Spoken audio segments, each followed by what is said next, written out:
Namo tassa bhagavato arahato samma sambuddhassa. Namo tassa bhagavato arahato samma sambuddhassa. Namo tassa bhagavato arahato samma sambuddhassa. Pujaca pujaniyanang etam manggala mutamanti. Puja dan sujud kepada Sang Tiratana, Tuhan Yang Maha Esa, yang senantiasa melimpahkan berkahnya kepada kita semua, sehingga saat ini kita semua diberkahi dengan kesehatan, kekuatan, dan juga kebahagiaan. Bapak Ibu hadirin sekalian, seringkali kita mendapatkan sebuah pertanyaan, yaitu apakah penghormatan dapat memberikan keberkahan. Bapak sekalian, seperti yang juga dibabarkan oleh Guru Buddha di dalam Manggala Sutta, yaitu pujaca pujaniyanang etang manggala mutamang.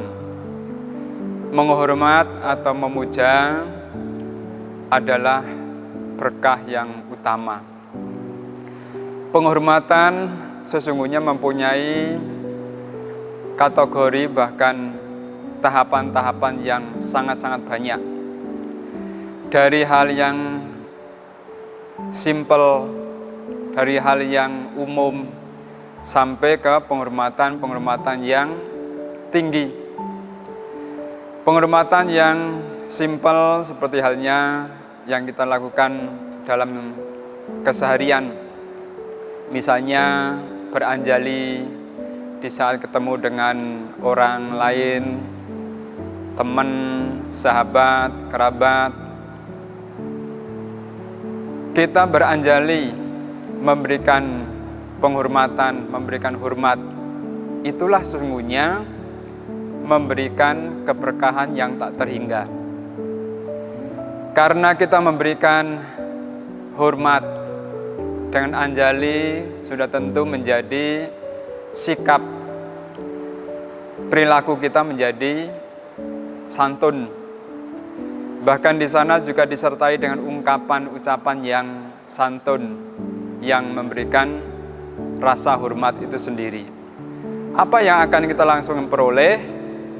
Kita menjadi dihargai, kita menjadi disenangi, kita menjadi disayangi, diterima, bahkan juga diposisikan sebagai layaknya kita sebagai umat manusia, sudah tentu. Nah, itulah berkah yang tak terhingga. Dengan sikap seperti itulah yang akhirnya aneka macam hal-hal bajik, hal-hal yang memberikan keberkahan, kita peroleh, kita dapatkan. Yang tadinya mungkin baru sekedar kenal, karena sikap hormat kita kepada teman itu, kepada sahabat itu, apalagi itu relasi, akhirnya mereka menumbuhkan, mereka tumbuh rasa percaya, mempercayai kepada kita, menjadi kuat, menjadi teguh keyakinannya bahwa ini adalah orang baik, ini adalah orang yang bisa dipercaya, ini adalah orang yang mempunyai sikap yang bajik.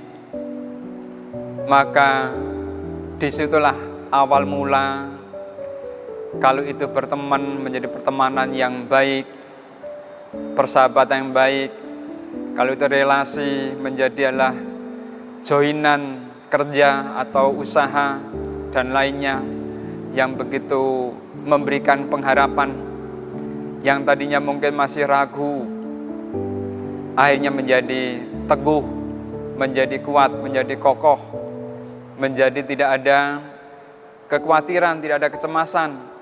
Nah itulah berkah-berkah yang luar biasa.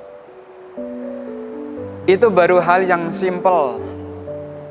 Sudah tentu penghormatan-penghormatan yang lebih tinggi di dalam tatanan kemasyarakatan, bahkan sekaligus kita semua sebagai orang Timur, budaya Timur, sujud itu menjadi penghormatan yang lebih tinggi dibanding hanya dengan anjali.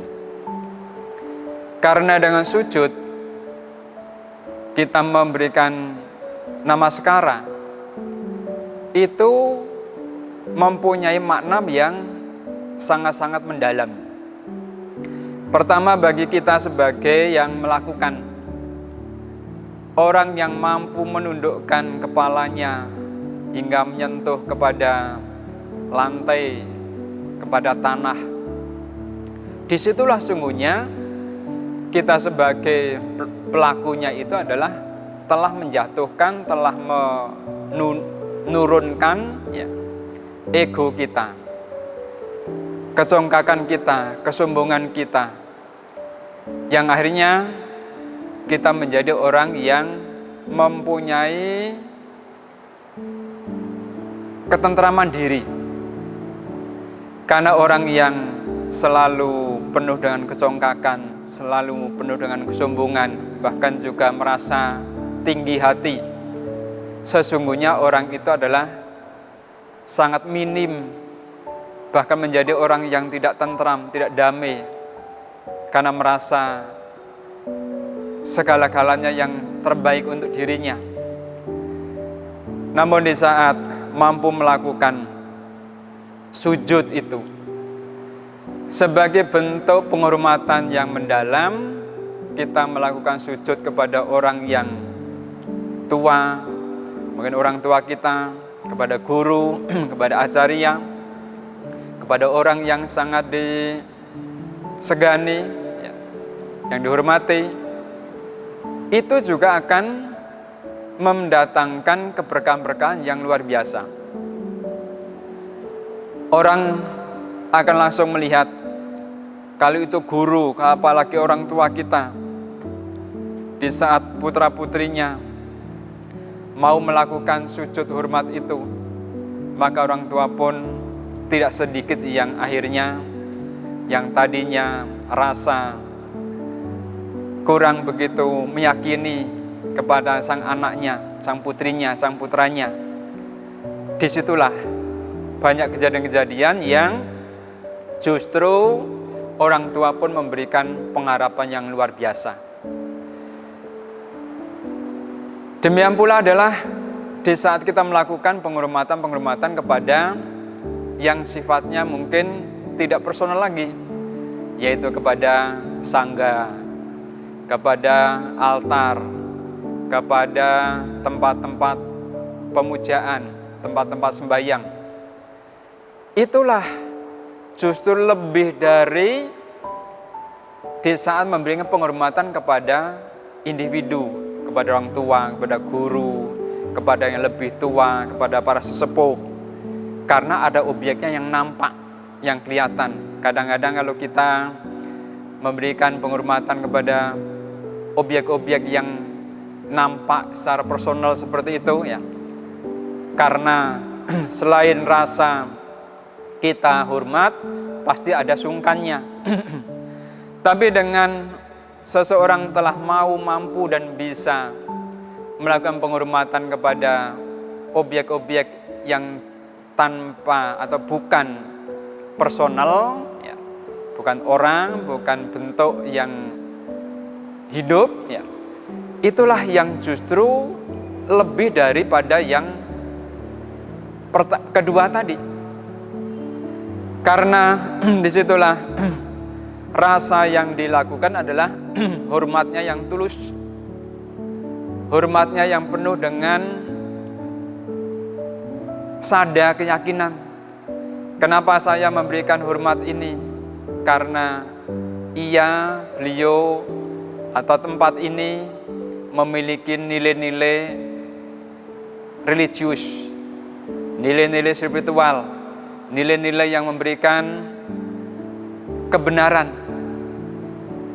Hal-hal itulah, pandangan-pandangan itulah, pemahaman-pemahaman itulah yang sungguhnya akan selalu memberikan keberkahan bagi siapapun yang melakukan.